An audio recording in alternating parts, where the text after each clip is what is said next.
Give him your thoughts, please. Well, thank you very much, Mr. President. And I do want to say something, because I get a lot of credit for steering this administration toward the MAHA movement. But I joined the campaign in August. I joined President Trump in August and became, went from independent to his campaign. But it was in June, and he made an issue. It was a MAHA speech before MAHA existed. And that, I took note of that speech at the time and thought there's a potential here for a common ground. So I want to thank you for your vision, for your courage, for standing up. President Trump is a populist president. He's a president, he's blamed for giving money to billionaires and all this stuff. We hear about that all the time. But he is on the side of the middle class, the working class, the poor in this country. People.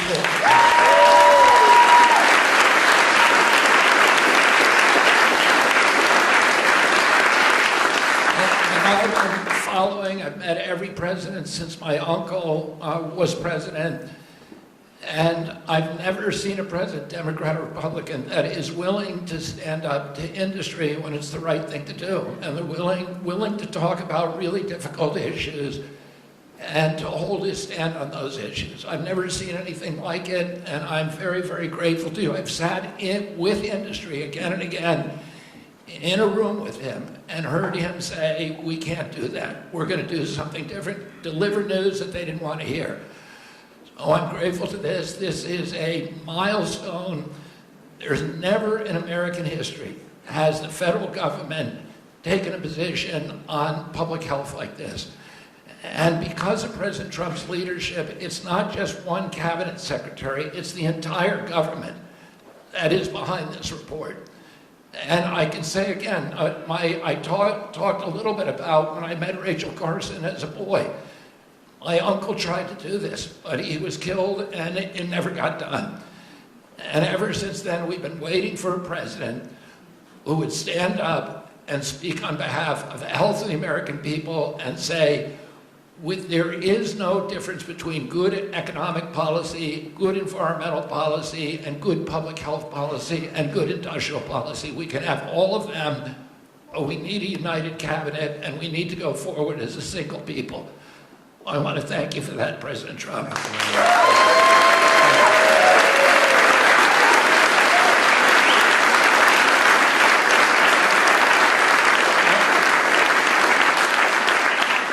At its core, this report is a call to action for common sense. We've relied too much on conflicted research, ignored common sense, or what some would call mother's intuition. It's common sense that ultra-processed, nutrient-poor food contributes to chronic disease. It's common sense that excessive screen time and isolation lead to anxiety and depression, especially in children. It's common sense that exercise and healthy food should come before prescriptions and surgery.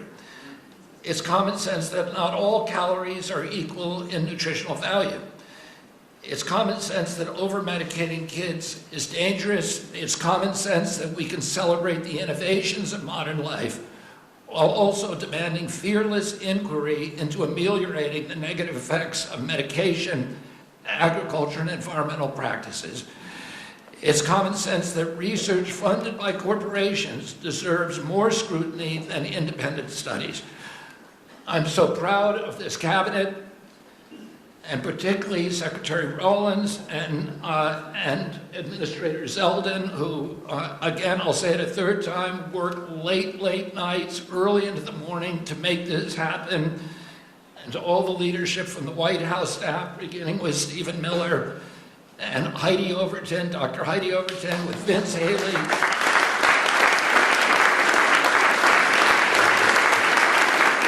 Their leadership and their steady hand in getting us to the goal line we could not have done it without them.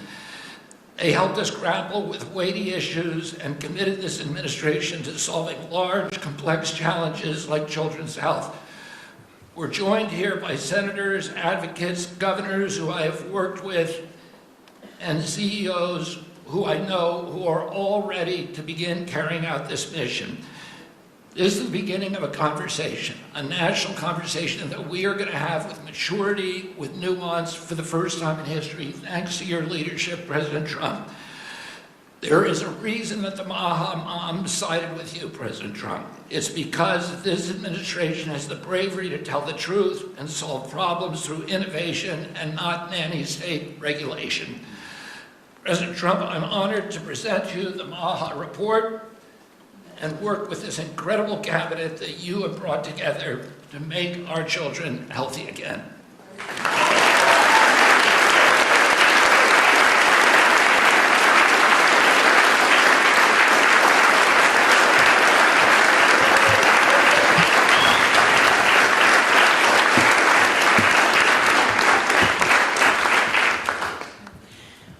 Three things. First, on behalf of an extremely grateful nation and on behalf of a lot of extremely grateful Maha moms who are out there, Secretary Kennedy and Mr. President, thank you. I see a Maha mom and grandma and our amazing chief of staff right there, Susie Wiles. I see a Maha mom and Caroline Levitt and all across our cabinet. Sir, my oldest son, Luke, is here. Stand up, Luke. I am a Maha mom of 4. And this hits particularly close to home for every single one of us in this room. That's the first thing. The second thing is that you mentioned, sir, in your remarks that we are on track to sign multiples of SNAP waivers to get junk food and sugary drinks out of our food stamp system. And I am so proud.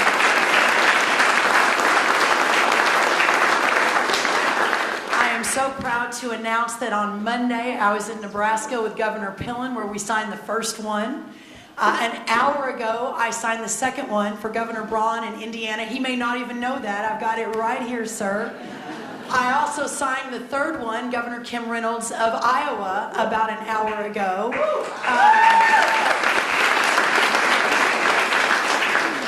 With a half a dozen more coming down the line. And sir, that has never happened before. Under Republican or Democrat administrations, we have never made that happen before. So I am so proud and so grateful for your leadership. We have Governor Morrissey here, who was the first one to apply from West Virginia. Oh,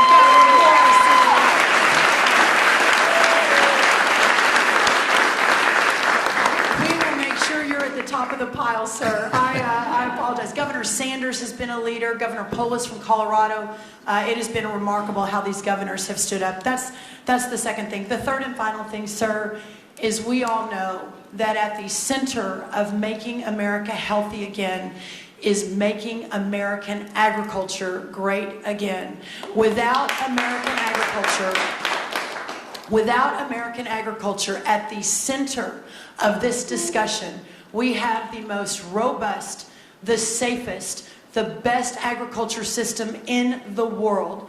And in partnership with the amazing Secretary Kennedy and all of these incredible patriots sitting around this table, under the leadership of the extraordinary President Donald J. Trump, we will make America healthy again. And what an honor it is to be a part of that. Well, thank you so much.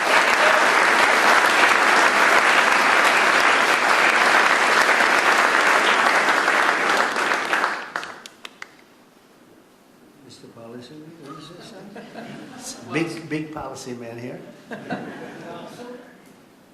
So much has already been said, but in your remarks, Mr. President, you made clear. This is Vince Haley, by the way. In your remarks and in the report, it's very clear that there are no sacred cows when it comes to our children's health. We are showing the courage to turn over every stone to figure out, to investigate what is behind the chronic childhood disease crisis, and that's what this report represents, sir. Thank you, Vince.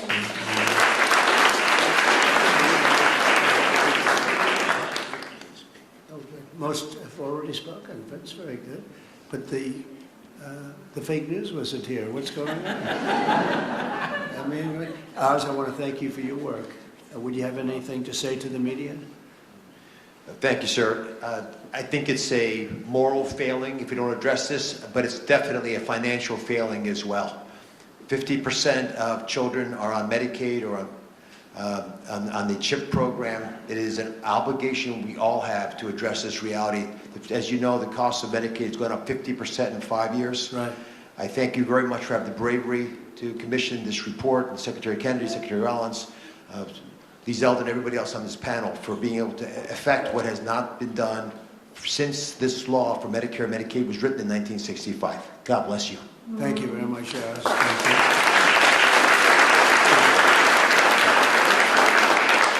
A man who's just so highly respected, Dr. Marty McCary. Would you say a couple of words, please? Thank you, Mr. President. The United States is the best in the world when it comes to proton beam therapy, CAR T, sophisticated operations. But when it comes to the health of the population, it's been a 50-year failure. And we have got to change course, and it's not until you have had the courage to let us take on these giant issues, as Vince Haley said, without any sacred cows, that we've been able to change. And I think this will transform our healthcare system from a reactionary system where doctors are playing whack-a-mole to a proactive system. So thank you, Mr. President. Thank you very much. Thank you very much. Highly respected man, please say a few words. Thank you. Thank you, Mr. President. I said earlier already that it's shocking to me that what this report says, which is that our kids will live less long, less healthy, more unhappy lives than we will as parents. We can't have that. I'm so proud to be part of this moment because that doesn't have to be the future. We can change things by doing excellent gold standard science, understanding the root causes of all these problems, reversing it. And Mr. President, this is an enormously important moment because it's from this moment forward, we will reverse course so our kids will live longer than us, will live more healthy than us, and will be happier than we have been. Thank you. Thank you very much. Thank you. I have to say we have the greatest farmers in the world, and we love our farmers, and we want to pay respect to our farmers, and we always will. And we won the farmers by a lot in the election, in every election, all 3 elections, and we won by a lot, and I will never forget that, and they are foremost in our thought, and representing, I think the farmers better than just about anybody can do is Senator Roger Marshall. Could you say a couple of words, Roger, please? Mr. President, we're not tired of winning yet. Congratulations. What a week you've had overseas, one win after another, one big beautiful bill across the House floor this morning. You're the best closer in the game, and this is one of the greatest days of my life professionally speaking as well. And I just want to acknowledge my Maha mom out here as well, that my wife, Lena, was a Maha nurse and a Maha mom and a Maha grandma. Now, Lena, will you please stand up as well, my wife?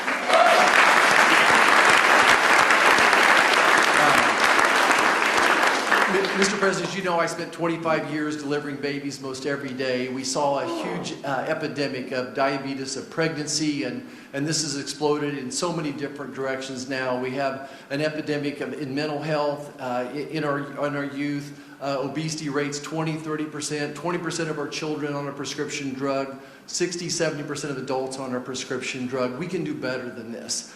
And it does start with the farmer. It starts with soil health. And I just want you to know that our farmers are so committed to this as well. And so many of them are already doing great things. They're making the soil healthier. They're using less pesticides. They're doing all the right things. It's going to take a little bit more effort and time to get everybody with those practices. But the American farmer and rancher were the original environmentalists, the original conservationists, and they'll be right here working beside us, and we appreciate your support of them as well. Thank you, Roger. Good. Thank you. So I think I'll close by just saying that something happened a week ago that was very, very important, profound, but very important in so many ways. For years, I noticed that other countries paid much less for drugs and pharmaceuticals than we did. But I don't mean 2% less or 10%, which would be good, but I don't mean 20 or 25 or 30%.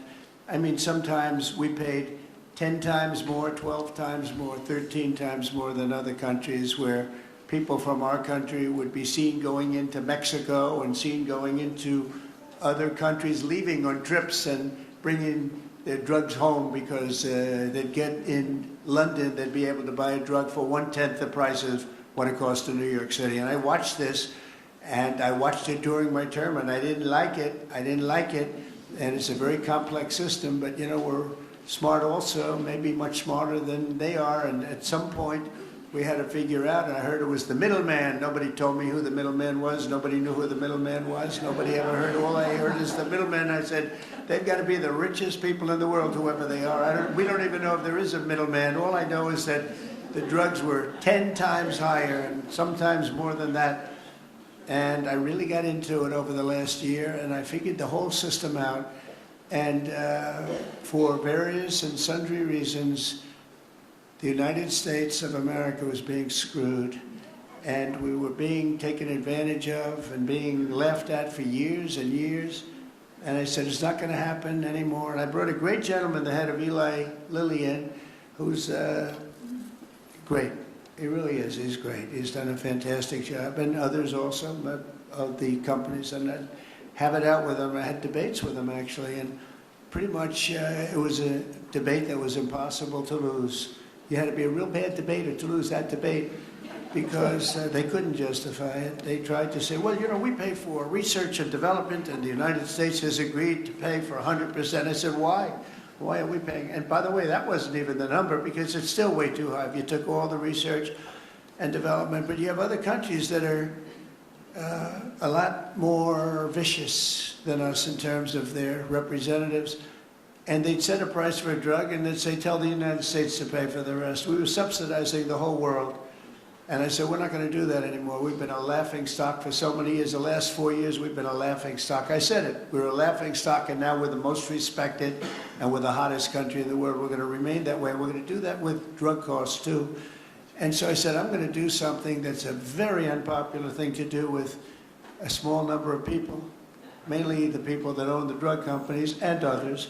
And I'm not even blaming them. They were able to get away with it, but it was really other nations that took advantage of us, because the drug companies were under their thumb.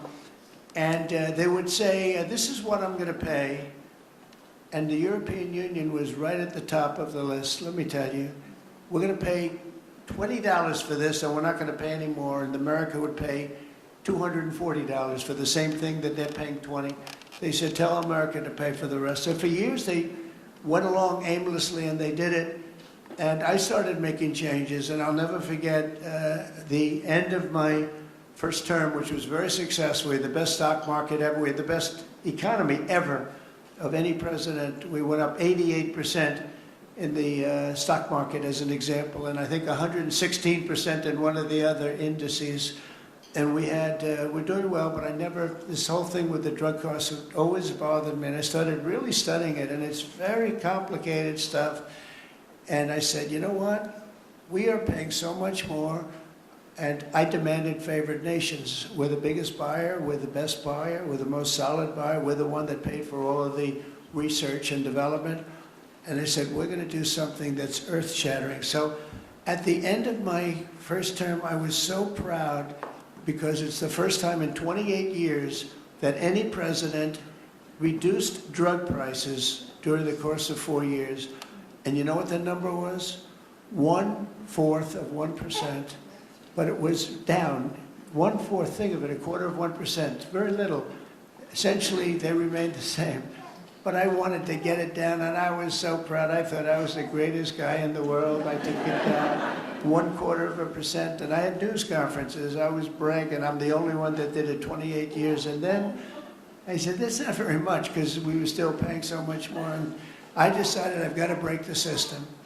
And it's the most powerful lobby in the world, the drug company. The most powerful, they are the most powerful. And I'm not saying bad, good, I'm not saying anything, but they have tremendous power over the Senate, over the House, over the governors, over everybody.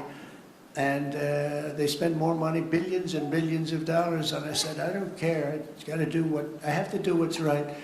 And I declared a favored nations, most favored nations, where the United States from now on is going to pay the exact same price as the lowest price anywhere in the world. In other words, if you take...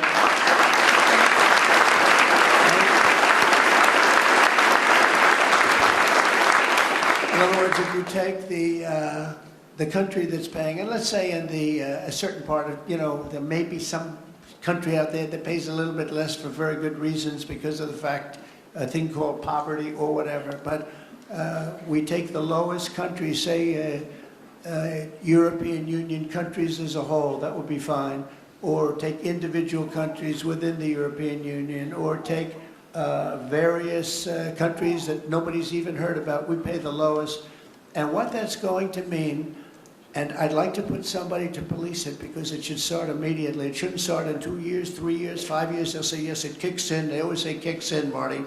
It kicks in, sir, in 4 years, and then 4 years they get it changed. It should mean, so remember I told you I was happy with 1/4%. It could mean anywhere from 70% to 89% reduction in drugs and pharmaceuticals.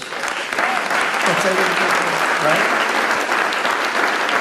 And I've actually had some congressmen call me and they say, sir, look, could we talk about this? I said, no. They wanted to talk because there's tremendous power against them, and I understand that, and every one of them was covered. Senators were. I see Roger smiling, and Roger probably was too, but you know what? He wants to do the right thing, right? He wants to do the right thing, and we're doing the right thing. We're taking advantage of, and forget the drug company, we're taken advantage of by other countries that insisted with the drug companies that they were going to pay X dollars, and we're not paying any more, and you're not doing business here, and they were nasty about it. These people are almost sort of afraid of them. And we are going to now get a reduction in drug costs of up to 89% in some cases, but 50% would be a bad number. So think of that, 50% versus 1/4%. Think of that, 85, 89, 91, 72%. It's going to be massive numbers. It's going to be incredible for Medicaid, incredible for all forms of health care. Medicare is going to have a huge impact, so big that nobody can calculate it. I mean, this thing could drop by 25, 30%. The drugs are a very big part of it, right? So very big part. So it'll affect everything. It'll affect your whole life. The amount of money you're going to be saving is going to be incalculable. Nobody can believe I had the courage to do it. I don't think it's courage. I think it would have been courage not to do it. I tell you what, not to do it would have taken far more courage because I was tired of it. And I was listening to these guys, and they make a lot of money every year, millions and millions of dollars a year.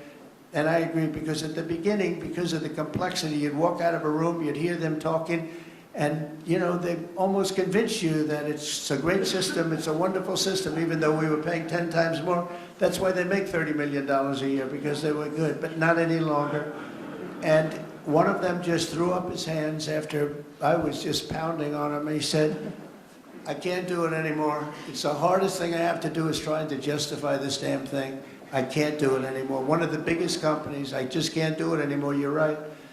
And as soon as he said that, that was like incredible, because I understood exactly he couldn't do it. He said it's the hardest thing he had to do is trying to justify why we're paying $200 for something and somebody else is paying $12. That is a neighboring country. Take Canada. I mean, people go up to Canada to shop because the prices are so much less, and it's not going to happen anymore. So we're going to take the lowest country anywhere in the world, and that's what we're going to be paying, and we'll be saving from 50 to 89%.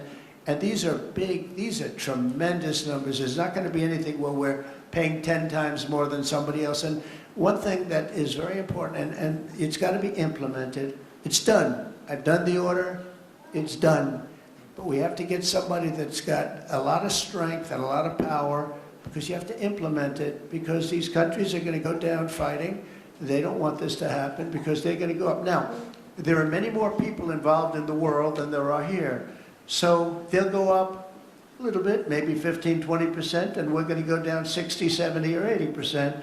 But they will fight the drug companies. The drug companies are very worried that they're going to fight, and that's okay. If they fight, we'll just say, that's okay, we are not going to let you sell any more cars into the United States, or we're not going to let you sell any more wine or liquor or alcohol or something that's actually much more important to them than the drugs.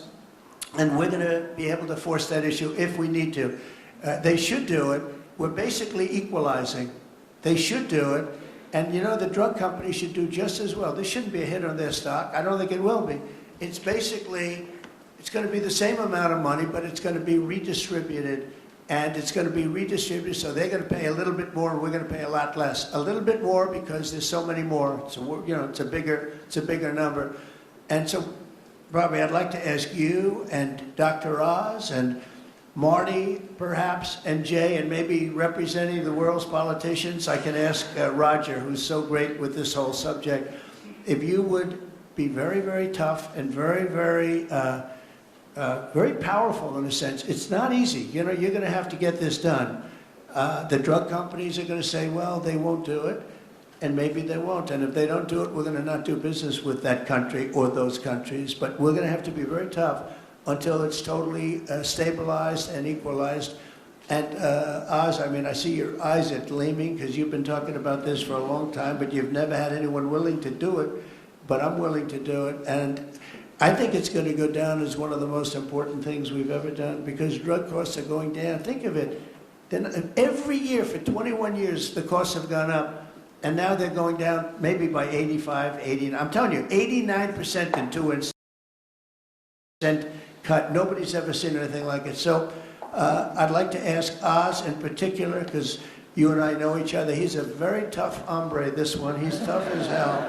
And so if you can lead the group, and it's not going to be easy. You're going to have to get in and you're going to have to fight.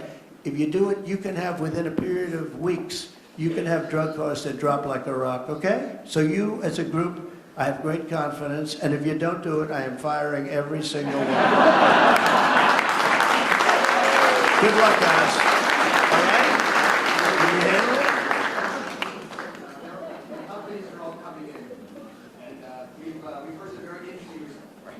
The companies are all coming in. We've had some very promising interactions. So, Well, and give me a little time to be a tough hombre. You'll do a great job. I have no doubt about it. Thank you very much. Any help, I will be there to help you, okay? Well, you mentioned something that has not been discussed in the past. People have talked about drug prices in a silo and in isolation. But when you start going to the countries where they give discounts to because they're getting beaten up there and you support these companies, they see a huge upside potential. And even greater than the numbers you mentioned. Right. They should be able to charge more than what they would historically have been tolerant of if they have the support of the U.S. government and you. And Secretary Kennedy is aware of all these discussions. Well, they were artificially low and artificially high. We were artificially high. They were artificially low. We're not going to let that. And I think you're going to be able to handle it pretty easily. But speed is very important because we can do this immediately. This doesn't take 2 years, 3 years. It doesn't take a month. So do the best you can. Thank you very much. Thank you, everybody. Thank you very much. Thank you very much. Are we concluded, Bobby? Yes. Go ahead. What are Thank you, Mr. President. Let's all give a hand for President Trump.